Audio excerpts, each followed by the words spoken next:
Bwana Yesu asifiwe. Karibu katika ibada ya asubuhi ya Anza Siku na Bwana inayokuja kwako na Pastor Miamba. Ikiwa leo ni siku ya 12 ya mfungo wetu wa siku 40, na tutaenda kumwomba Mungu atuunganishe na utajiri wa mataifa. Tutasoma katika kitabu cha Isaya sura ya 60 mstari wa 11. Maandiko yanasema hivi: malango yako yawe nayo yatakuwa wazi daima, hayatafungwa mchana wala usiku, ili watu wapate kukuletea utajiri wa mataifa. Ili watu wapate kukuletea utajiri wa mataifa, na wafalme wao wakiongozwa pamoja nao. Sasa tunapoongea kwa habari ya utajiri wa mataifa, tunaongelea connection.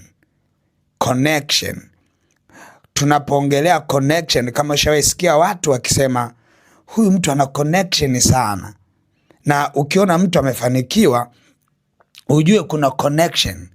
Sasa katika ulimwengu wa roho, connection pia huwa ni kitu kikubwa, na connection ni kitu cha rohoni, kwamba unakuwa connected katika ulimwengu wa roho. Na ndio maana shetani akiamua kuchezea maisha yako katika ulimwengu wa roho, anakuondolea connection. Kwa unajikuta vyanzo vya baraka vinakuwa mbali na wewe, watu waliobeba baraka wanakuwa mbali na wewe, utajiri unaotoka kwa mataifa unakuwa haukuasiri kwa sababu ya connection. Ukiomba connection, ujue kwamba kuna namna Mungu anaanza kukutanisha na watu wapya ambao huwajui hapo kwanza. Mungu anaanza kukutanisha nao. Na kumbuka nilishawahi fanya maombi ya namna hii miaka ya nyuma kidogo, na baada ya kuomba Mungu anikutanishe na utajiri wa mataifa, ndipo ambapo huo mwaka niliona neema, lakini sikuijua hiyo neema kwa mwaka huo. Nilikuwa sijaelewa ni nini kimetokea, lakini Mungu alinipa neema ya kutafsiri na kutathmini mwisho wa mwaka. Naangalia nilikuwaje, nimefanikiwa nini, nimefeli nini. Nikaja kugundua kwamba ule mwaka nilikutana na watu muhimu wengi kweli kweli. Alafu kila niliyekutana naye mtu muhimu aliondoka na akaacha alama.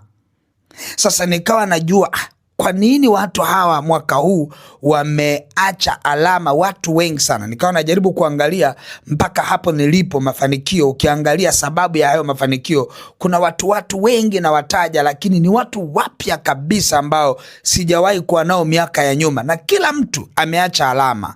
Yani kwamba kila mtu amenifanya niongezeke, amenifanya niwe mtu mwingine. Baadaye nikaja kugundua, niliyafanya haya maombi kwa, nadhani nilikuwa ni mfungo wa siku 7 ama 5. Nilifanya mfungo wa namna hiyo kwamba Mungu anikutanishe na utajiri wa mataifa. Ilikuwa ni maombi hayo tu kwa siku 7 ama 5. Mungu anikutanishe na utajiri wa mataifa. Baada ya maombi yale nilipata connection kubwa sana. Ndipo ambapo Mungu alinikutanisha na watu wakuu. Ndipo Mungu aliponikutanisha na watu ambao kila niliyekutana naye kulikuwa kuna sababu. Yani unaona kabisa, yani huyu nisingekutana naye kitu hiki nisingekipata. Kwa unakuta Mungu anakukutanisha na utajiri wa mataifa.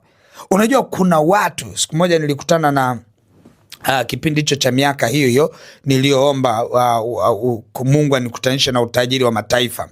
Nakumbuka nilikutana na ndugu mmoja, sitaki kumtaja kwa jina lake maana ni mtu mkubwa maarufu, na yeye ndio aliyeni challenge, kwa sababu unajua nilikuwa nimezoea kukaa kwa watu ambao wewe ndio unaonekana huko juu, yani wanakusikiliza wewe. Kwa hiyo utakachokio, yani wewe unajiona tu kwamba wewe ndio mwenye hela kuliko wao. Yani unajikuta wao kazi yao ni kukwambia wanakusikiliza wewe. Mwaka ule nilikutana na huyu ndugu, ndipo nilipopata challenge. Yani unajua nilikaa, yeye akawa na rafiki zake. Kwa mimi nilipojiconnect na yeye, sijajua nini kilitokea. Ndio hii sasa Mungu anatuunganisha na utajiri wa mataifa. Aliniconnect na yule ndugu. Yule ndugu na yeye akawa ananiita kwenye meeting zake, halafu tukawa tunapata connection na watu wengine. Story zao zilikuwa nikiondoka pale zinanivuruga. Yani stori zao zilikuwa zinanichanganya. Yani wanaongelea stori za mabilioni bilioni. Yani unajua kipindi kile akili yangu ilifunguka, ndipo nikaja kugundua kwamba kumbe ukikaa na watu wanaoongea lugha fulani, ile lugha inaanza kukusumbua. Ikikusumbua ile lugha, baadaye unakuwa sehemu ya ile lugha.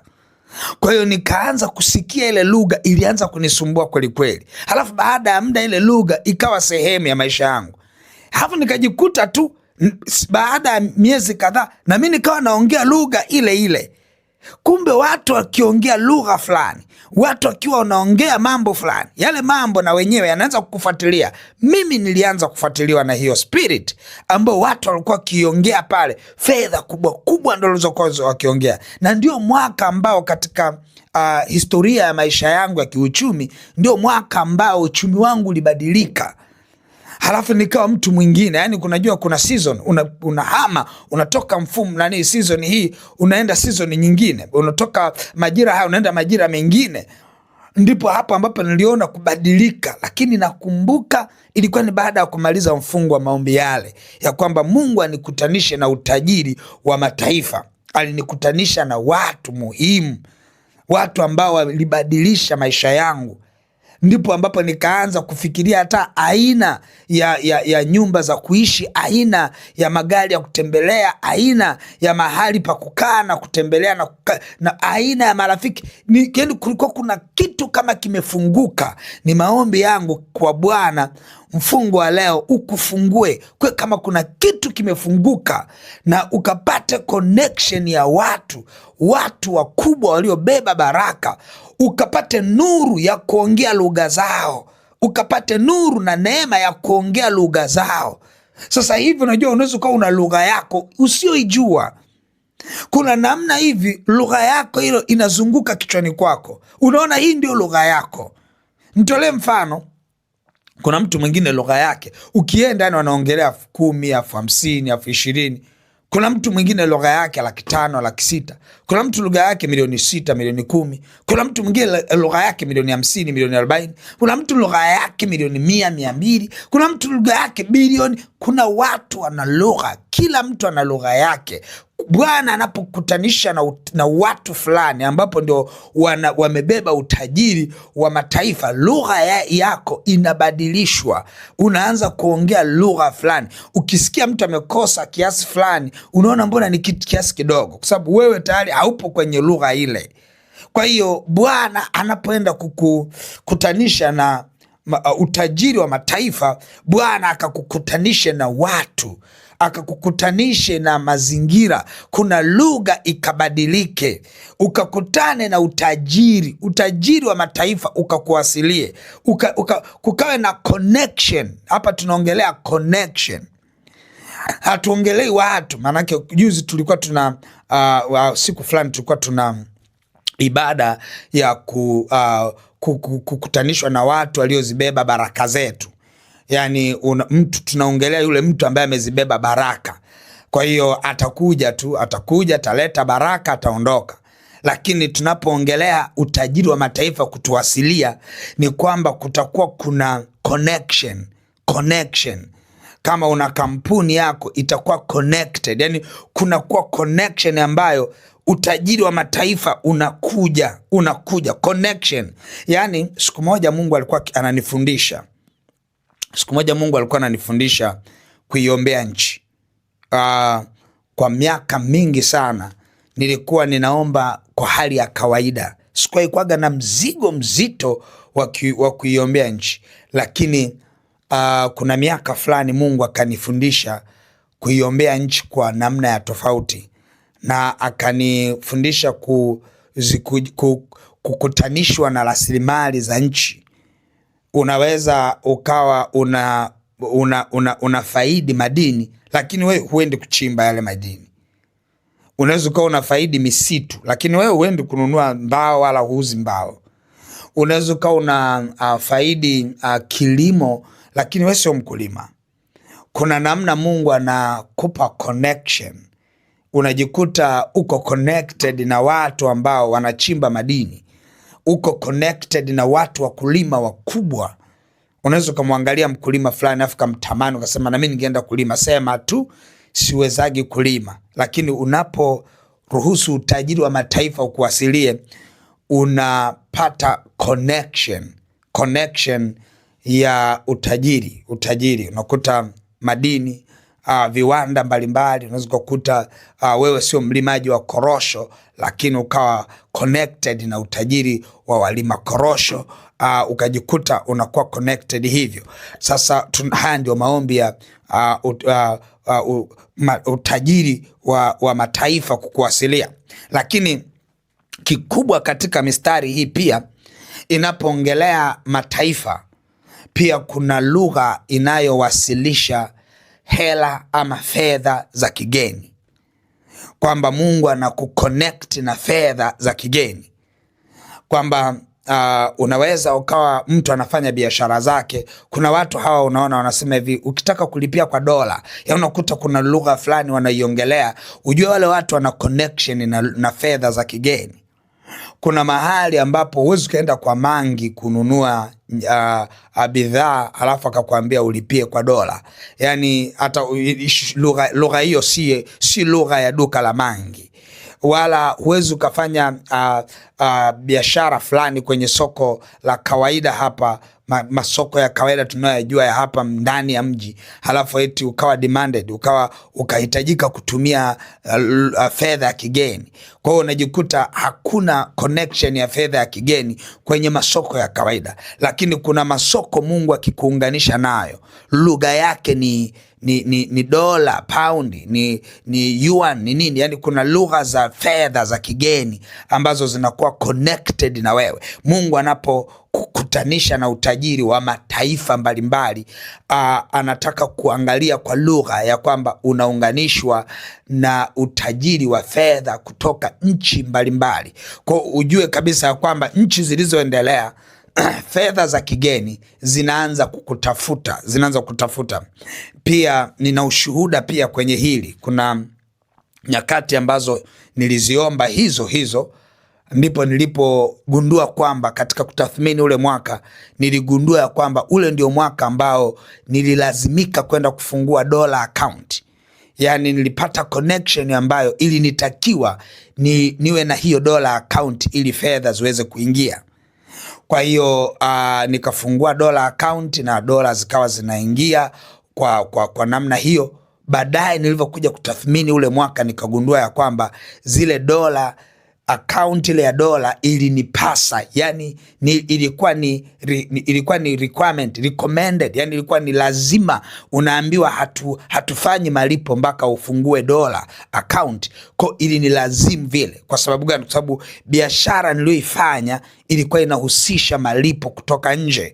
Bwana akuunganishe na malipo kutoka nje. Ninaomba sasa hivi Bwana akuunganishe na malipo kutoka nje. Mwaka jana mwishoni nilimwombea mtoto wangu wa kiroho mmoja. Nilivyomwombea akaja kunishuhudia, akaniambia, baba, unajua toka ulivyoniombea nimeanza juzi umeniombea.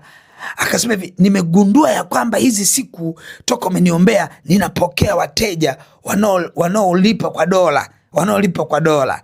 Sasa nayo hiyo katika ulimwengu wa roho ni kitu. Fedha zikazuiliwa za kigeni, zikazuiliwa zisikujilie. Ukajikuta unacheza tu na hizi fedha zetu ambazo ukichange, yani mpaka upate dola 100 ni lazima uweke 200,000 sio na ngapi. Na wakati wewe unatakiwa upate dola 200 ili ukichange upate hela za kitanzania shilingi fulani. Kwa hiyo unajikuta ni vice versa. Wewe unapoenda kununua dola unatakiwa utoe hela nyingi. Lakini kama Mungu akikuunganisha na dola kuja kwako, utajikuta una fedha nyingi kwa sababu ya zile dola ulizozipata. Watu wanaofanya hizi biashara na masuala ya currency wananielewa. Kwa tutaenda kuomba leo kwamba Mungu atukutanishe na utajiri wa mataifa. Nataka niombe. Baba mtakatifu, katika jina la Yesu Kristo wa Nazareth, Mungu liye hai, ninakushukuru sana. Mungu wangu nakushukuru. Asante kwa vile ambavyo umesema nasi katika mfungo wa siku ya leo. Mungu liye hai, unaenda kutukutanisha na utajiri wa mataifa. Unatupa connection za nje ya nchi na ndani ya nchi. Unatupa connection za utajiri wa ndani ya nchi na utajiri wa nje ya nchi. Unatukutanisha na mianya ya utajiri, kwamba tukapate muunganiko huko. Baba, ninakushukuru kwa ajili ya mtoto wangu ananisikia. Ninatamka kuunganika kwake na utajiri wa mataifa.